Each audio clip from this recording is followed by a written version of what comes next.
Seja muito bem-vindo, seja muito bem-vinda ao 7º Congresso Ibérico de Naturopatia. Eu sou Liane Bacar, sou terapeuta naturopata e aromaterapeuta clínica. Agradeço a Aporte e a FENACO pela oportunidade de estar aqui compartilhando o meu conhecimento e a minha experiência profissional. Eu estou muito feliz de poder participar novamente deste congresso e também de ter você por aqui. Este ano eu vou falar sobre a naturopatia e as alergias alimentares, causas e tratamentos. Vamos lá? Vamos falar hoje então sobre o que é alergia alimentar, quais são as possíveis causas, como avaliar e também quais são as estratégias para o tratamento naturopático. É importante diferenciar alergia alimentar, intolerância alimentar e hipersensibilidade alimentar. A hipersensibilidade alimentar, por exemplo, é qualquer reação anormal que resulta da ingestão de um alimento. Ela pode ser alérgica, quando ela envolve o sistema imunológico, e ela também pode ser não alérgica, quando ela não envolve o sistema imunológico. Eu deixei aqui também um artigo que trata sobre essa diferença de alergia alimentar e intolerância alimentar, que vocês podem então acessar para aprofundar um pouquinho mais esse assunto. De acordo com Denise Carneiro, a alergia alimentar e também as hipersensibilidades são manifestações imunológicas que surgem a partir de reações aos antígenos, que podem ser alimentares e também podem ser ambientais. A alergia, ela é um mecanismo de hipersensibilidade que é mediado pelo IgE. Então, ela pode ser medida, por exemplo, em algum exame de sangue. Tanto a alergia quanto a hipersensibilidade pode gerar inflamação crônica subclínica ou de baixa intensidade. E essa pode ser a causa de doenças crônicas não transmissíveis, como, por exemplo, doença cardiovascular, doença metabólica, doença pulmonar crônica e câncer. Aqui eu coloquei uma tabela para tentar facilitar um pouco o entendimento. Na primeira coluna temos a alergia, que é a hipersensibilidade imediata, é uma reação imediata à ação de um antígeno, envolve mecanismos imunológicos e é uma reação não tóxica.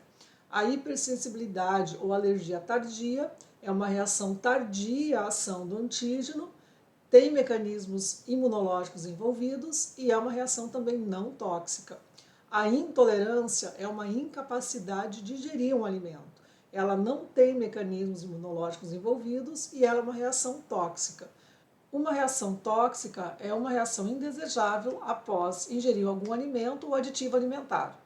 E aqui vamos evoluir um pouco mais então. Aqui nós estamos diferenciando a alergia clássica, que é mediada por IgE, da alergia tardia, que é mediada por IgG.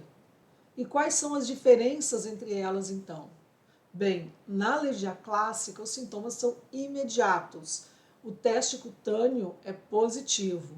Poucos alimentos estão relacionados. Os traços de alimentos, traços de antígenos, já são suficientes para desencadear a alergia. Ela afeta a pele e também mucosas. Ela é frequente em crianças. O diagnóstico pode ser feito sem teste. Existe uma rejeição do alimento e ela é permanente e definitiva. Já na alergia tardia, os sintomas são tardios, é um processo inflamatório subclínico e crônico, o teste cutâneo pode dar negativo, tem muitos alimentos relacionados, a dose do alimento, a quantidade da ingestão do alimento está relacionada também, ela afeta todos os tecidos, ela ativa o sistema imunológico, ela é frequente em 50% da população adulta, é de difícil diagnóstico, então a autoobservação, o autoconhecimento podem ajudar muito nesse diagnóstico. Normalmente essa alergia tardia está relacionada ao alimento mais apreciado ou mais consumido pelo interagente, e a remissão dos sintomas é possível se o alimento for evitado. Vamos então detalhar um pouco mais os tipos. O tipo 1 é uma reação com sensibilidade imediata. Ela é muito comum em bebês e crianças de uma suposta imaturidade imunológica. Ela é mediada por IgE. O tipo 2 é resultado de uma sensibilização a proteínas suscetíveis à degradação enzimática. Elas são encontradas no trato respiratório, elas causam uma citotoxicidade e elas têm a presença do IgG.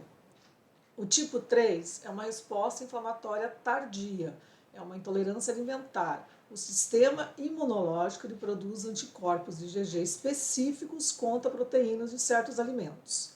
E o tipo 4, ela tem a presença dos linfócitos T de memória, é uma inflamação crônica, subclínica, uma hipersensibilidade tardia e como exemplo eu posso deixar para vocês aqui a alergia a metais, no caso do níquel, de bijuterias e também o glúten.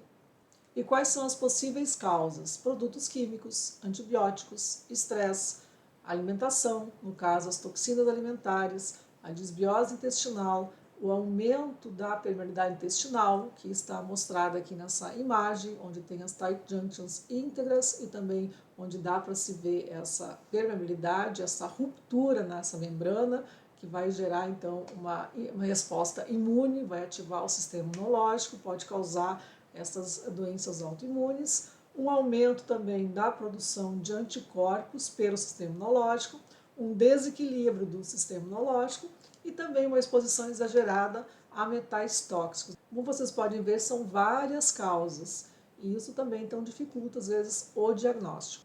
Então, a autoobservação é muito importante para também poder ajudar a fazer esse diagnóstico. E como fatores desencadeantes, aqueles fatores que podem ser o gatilho, nós temos o parto cesariana, nós temos pouco tempo de alimentação do bebê, a introdução também de alimentos íntegros. É importante que o bebê esteja com seu sistema digestório, seu sistema imune também já desenvolvidos quando é feita essa introdução alimentar. O uso de antibióticos pela mãe e também pelo bebê. A deficiência de zinco na gestação é muito comum o médico prescrever para essa gestante folato e o ácido fólico ele pode depletar o zinco.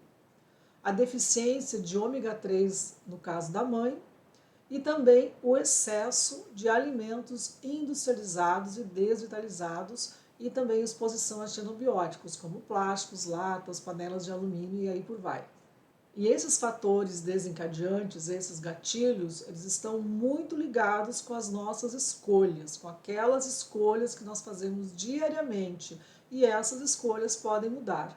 A gente sempre pode aprender um pouco mais e começar a implementar esse aprendizado para melhorar a nossa qualidade de vida. E quais são os alimentos mais alergênicos?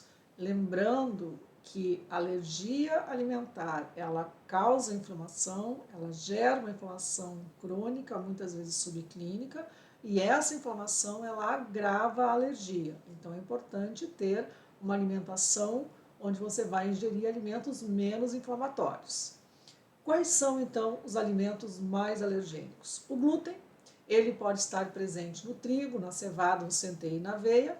Existe aveia sem glúten, mas é bem interessante de ver como ela é armazenada para evitar a contaminação cruzada.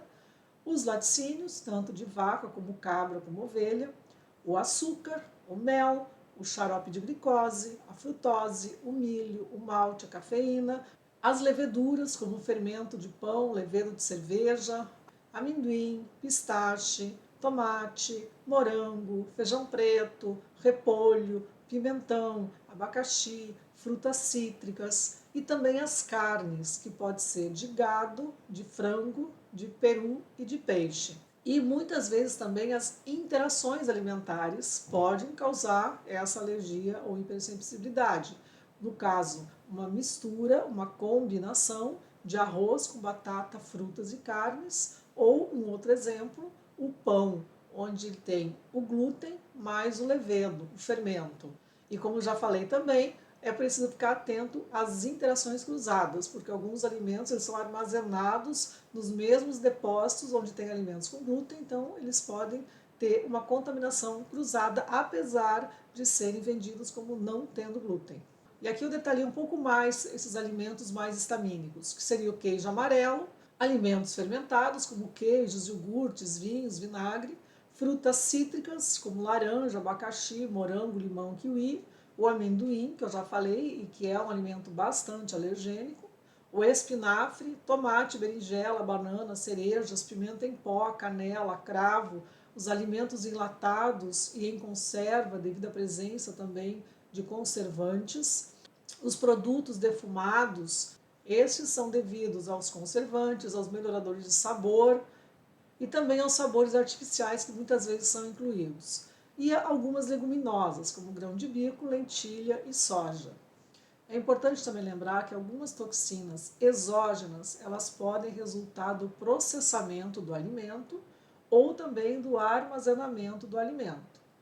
Em relação aos sinais e sintomas, eles são vários e eles podem acontecer em vários órgãos e sistemas.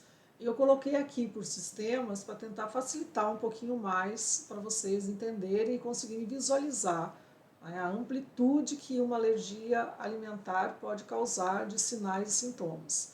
Por exemplo, no sistema respiratório pode aparecer ou piorar a asma, a rinite, a sinusite, o catarro, a tosse persistente, trazer também otites ou sinusites, asites de repetição. Um alimento alergênico que está muito associado a essas questões respiratórias são os laticínios, mais especial o leite, e pode ser a lactase ou a lactose. Então já tem mais uma dificuldade para esse diagnóstico diferencial. Já na pele pode causar eczema, manchas, erupções cutâneas, picadas de inseto, dermatite, acne, pode piorar ou pode causar caspa. No sistema nervoso central pode trazer uma dor de cabeça, uma enxaqueca, uma hiperatividade, insônia, ansiedade, depressão, disfunções da mente, má memória, confusão mental. No sistema digestório, que talvez seja o mais fácil da gente poder observar e avaliar, pode causar flatulência, distensão abdominal, dor abdominal, constipação ou diarreia, gastrite, esofagite, anemia, refluxo, azia, gases. No sistema cardiovascular, pode causar palpitação, arritmia e hipertensão. Já no sistema endócrino, diabetes, obesidade, bulimia, anorexia, hipoglicemia, a TPM e também piorar os sintomas da menopausa. No sistema músculo-esquelético, pode ser um fator desencadeante para dor muscular e dor nas articulações. No sistema urinário, pode aparecer na forma de cistite de repetição, candidíase e enurese noturna. E no sistema imunológico, então, tem-se as doenças autoimunes, como artrite reumatoide, tireoidite, lúpus, alopécia e também a fibromialgia.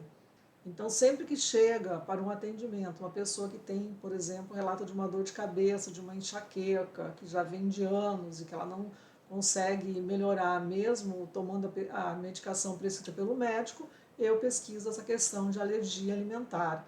E o mais importante é prestar atenção em que alimento ou bebida foi ingerido antes de aparecer o sintoma, para procurar saber se tem algum grupo alimentar ou algum alimento que sempre está presente antes daquele sintoma aparecer. E eu não estou dizendo aqui que esses sinais e sintomas são apenas sinais e sintomas de alergia alimentar. Eu estou dizendo que esses sinais e sintomas também podem ser sintomas, também podem ser sinais que mostram uma alergia alimentar. Se esses sinais e sintomas eles não são específicos de alergia alimentar, eles podem ter outras causas também, como então eu vou avaliar? O principal seria a autoobservação. O interagente vai precisar autoobservar, prestar atenção no que aconteceu antes de aparecer aquele sinal ou sintoma. Uma outra forma de avaliar é a anamnese. O terapeuta vai precisar fazer uma anamnese bem aprofundada para poder conhecer os hábitos de vida do interagente, pesquisar quando iniciou a sua queixa e pesquisar também quais são as possíveis inter-relações entre os hábitos de vida, a alimentação e também os sinais, sintomas e a queixa que esse interagente traz para o atendimento. Uma outra ferramenta que eu vou apresentar para vocês é o questionário de rastreamento metabólico. Esse questionário ele nos permite fazer um rastreamento de em que órgãos ou sistemas pode existir uma hipersensibilidade, uma alergia alimentar. E também exames laboratoriais. Por exemplo, um teste cutâneo tipo PET, uma medição de IgG específica, e o Alcat 100, que é um teste que permite testar 50 ou 100 alimentos. Então, o médico pode solicitar esses exames para poder fazer uma confirmação se existe realmente uma alergia alimentar. Ele é uma ferramenta do Instituto Brasileiro de Nutrição Funcional que o associado pode utilizar nos seus atendimentos. E ele é uma escala de pontos. A pessoa vai avaliar cada item pensando nos seus últimos 30 dias e vai avaliar com nunca ou quase nunca teve esse sintoma, ocasionalmente teve, mas o efeito não foi severo, ocasionalmente teve e o efeito foi severo, frequentemente teve e o efeito não foi severo, e frequentemente teve e o efeito foi severo. Por exemplo, a pessoa nunca tem dor de cabeça, ou a pessoa teve uma dor de cabeça, mas foi leve, ou a pessoa teve uma dor de cabeça, ela foi muito forte, ou a pessoa frequentemente tem dor de cabeça, mas ela não é muito forte, ou a pessoa frequentemente tem dor de cabeça e ela, por exemplo, não consegue sair da cama ou realizar suas tarefas do seu dia a dia. O bom dessa ferramenta é que a própria pessoa consegue avaliar a intensidade do seu sintoma. E ele está separado assim por cabeça, olhos, ouvidos, para facilitar também, né, da pessoa prestar atenção naquele aspecto, naquele órgão, naquele sistema. Na cabeça, por exemplo, vai se avaliar a questão de dor de cabeça, de sensação de desmaio, tonturas, insônia. Nos olhos, o que vai se observar? Lacrimejamento, ou se eles coçam, se estão inchados, vermelhos, ou se também tem os cílios colando, se tem bolsas ou se tem olheiras abaixo dos olhos, se a pessoa tem a visão borrada ou em túnel. Com relação aos ouvidos, se tem coceira nos ouvidos, se tem dor de ouvido, se tem essas infecções auditivas de repetição, se já fez uma retirada de fluidos do ouvido, se tem zunido, se tem perda de audição. No nariz, a gente vai observar se ele está entupido, se tem problemas nos seios nasais, por exemplo, uma sinusite de repetição, se tem também um corrimento nasal, ou espirros, ou lacrimejamento, ou coceira, que são, por exemplo, todos os sintomas associados numa rinite alérgica, por exemplo, se tem ataques de espirros, em que momentos do dia, por exemplo, com que frequência que tem, se consegue associar a algum cheiro ou também a algum alimento, ou também se tem uma excessiva produção de muco. Com relação à boca e garganta, vai se observar se existe a tosse crônica, se tem frequente necessidade de limpar a garganta, se tem dor de garganta, se tem rouquidão, se tem perda de voz, como é que está essa língua, gengiva, se tem lábios inchados, descoloridos, se tem aftas. Na pele, se tem acne, se tem feridas que coçam, se tem erupções, se tem a pele seca, se tem perda de cabelo, se tem vermelhidões, calorões, suor excessivo. Com relação à perda de cabelo, por exemplo, é importante pedir que a pessoa observe como é essa perda de cabelo. Se ela perde o cabelo só quando lava, ou se prendeu o cabelo e depois, na hora de soltar, caíram os fios, ou se essa perda, por exemplo, é um pouco maior. Se ela acorda e tem cabelo no travesseiro, se ela levanta de uma cadeira, de um sofá e tem também cabelos ali, só está perdendo muito cabelo durante o dia. E sempre, claro, pesquisar a questão também de nutrição, da presença de nutrientes e deficiências nutricionais que também podem estar relacionadas com esses sinais e sintomas. Com relação à questão cardíaca, observar batidas irregulares ou falhando, batidas rápidas demais, dor no peito. Normalmente as pessoas já têm diagnóstico médico se tiverem alguma cardiopatia. Com relação aos pulmões, esse teste avalia a questão de congestões no peito, asma, bronquite, pouco fôlego, dificuldades para respirar. O trato digestório, que como eu já falei, me parece ser o lugar mais fácil da gente poder observar e avaliar também essa questão, né, de indigestão com relação a um alimento que foi ingerido, até uma alergia alimentar. Então, observar se tem náuseas, se tem vômito, se tem diarreia, constipação, que também chama-se de prisão de ventre, se a pessoa se sente inchada, se está com o abdômen distendido, se tem arrotos ou gases intestinais, se tem azia, se tem refluxo, se tem uma dor abdominal ou também algum problema intestinal. Em relação a articulações e músculos, se tem dores articulares, artrite, artrose, rigidez ou limitação de movimento, se tem dores musculares, tem sensação de fraqueza ou de cansaço. A energia e a atividade também são aspectos muito importantes, então a pessoa observar com relação à fadiga, à moleza, à apatia, à letargia ou também hiperatividade, a dificuldade de descansar, de relaxar. A mente entra também, porque falamos, né, que o estresse pode ser também um sinal de alguma hipersensibilidade, de alguma alergia. Então, como está essa memória? Ela está boa, ela está ruim? Tem confusão mental, a compreensão é ruim, concentração ruim, e a coordenação motora, ela está ok, ela é fraca, tem dificuldade para tomar decisões, a pessoa fala repetindo sons ou palavras, ela apresenta confusão, ela tem algum problema de aprendizagem, tudo isso aparece também nessa questão da mente. As emoções não podem ficar de fora, elas permeiam todas as nossas decisões e nossas ações também, nossas escolhas.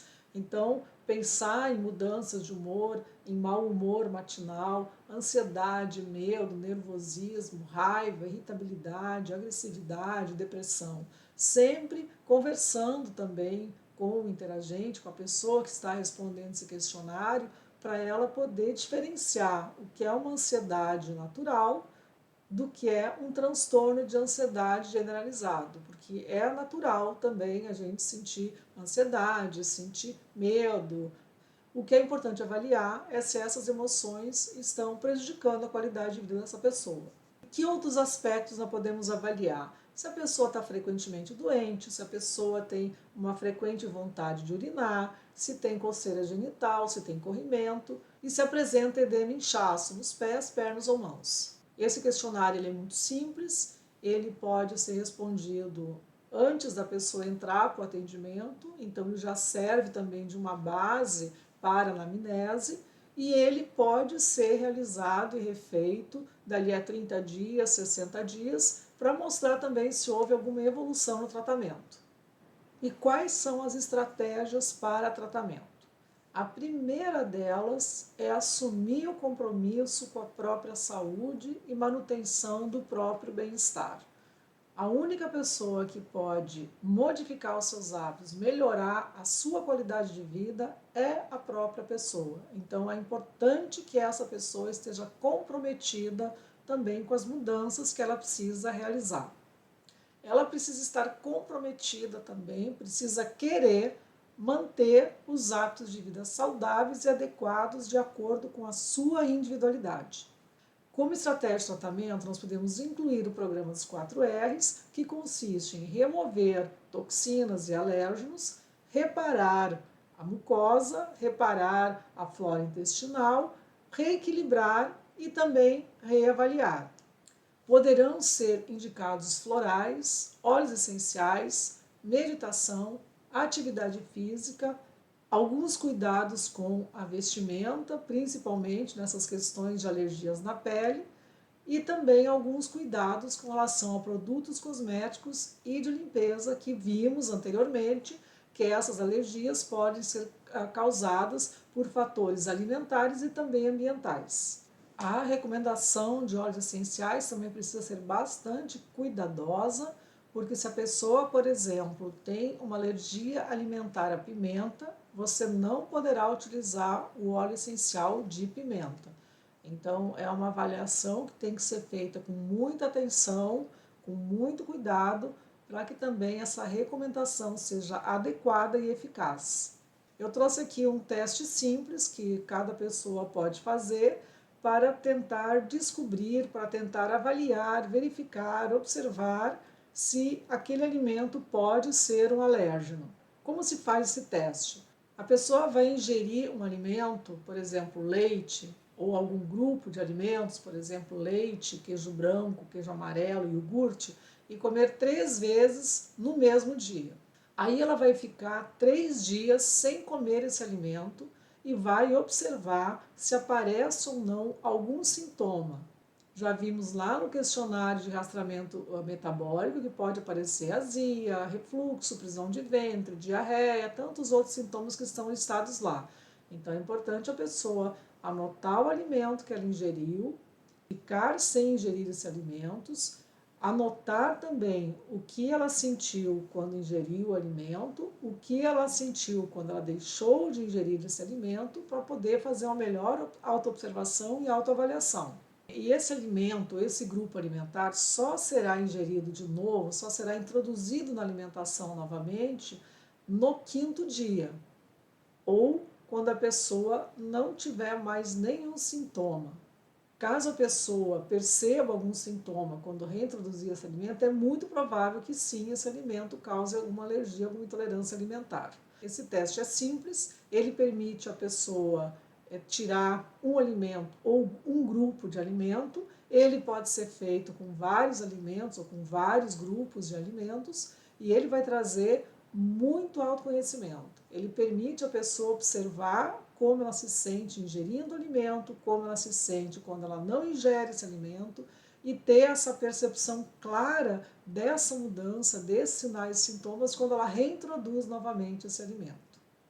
Eu não vou apresentar aqui florais ou óleos essenciais para poder ajudar nessa questão de tratamento de alergias alimentares, porque cada indivíduo é único, cada um deve ser respeitado na sua individualidade.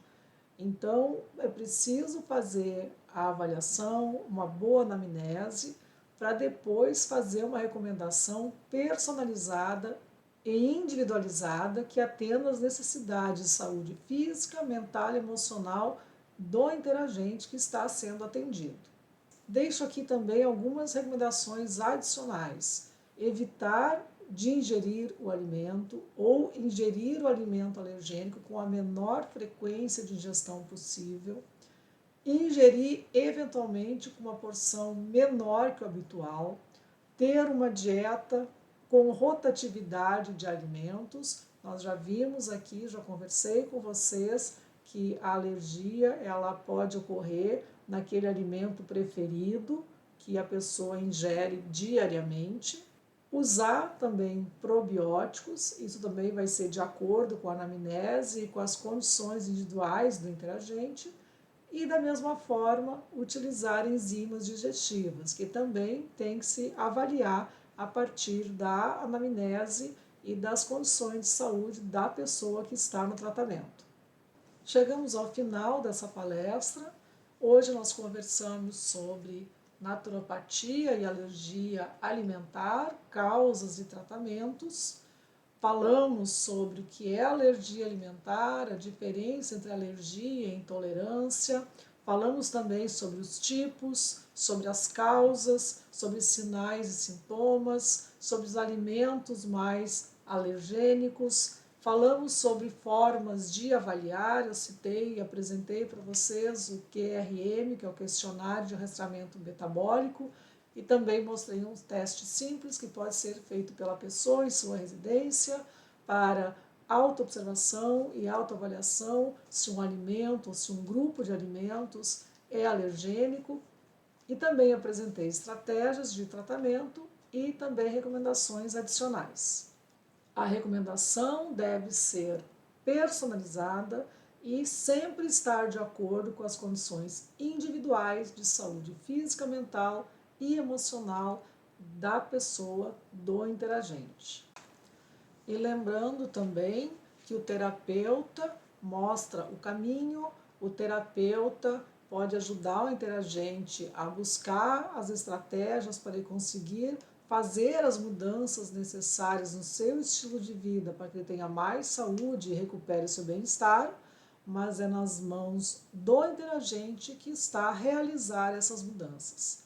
Deixo aqui os meus contatos, tenho o meu canal do YouTube, onde eu disponibilizo algumas aulas gratuitas, alguns mini cursos gratuitos também, que você pode acessar, pode se inscrever e pode também se beneficiar desses conteúdos. Deixo também meu e-mail, caso você queira entrar em contato ou tenha alguma dúvida ou alguma sugestão. E você também pode me encontrar e me seguir no Instagram para ter acesso a muitos conteúdos que eu compartilho por lá e também para acompanhar o meu trabalho e ficar por dentro de todas as novidades. Muito obrigada por sua presença nessa palestra, muito obrigada por ter assistido essa palestra até o final, e eu espero que ela possa trazer benefícios para a sua saúde pessoal e também agregar conhecimento para a sua atuação profissional. Muito obrigada!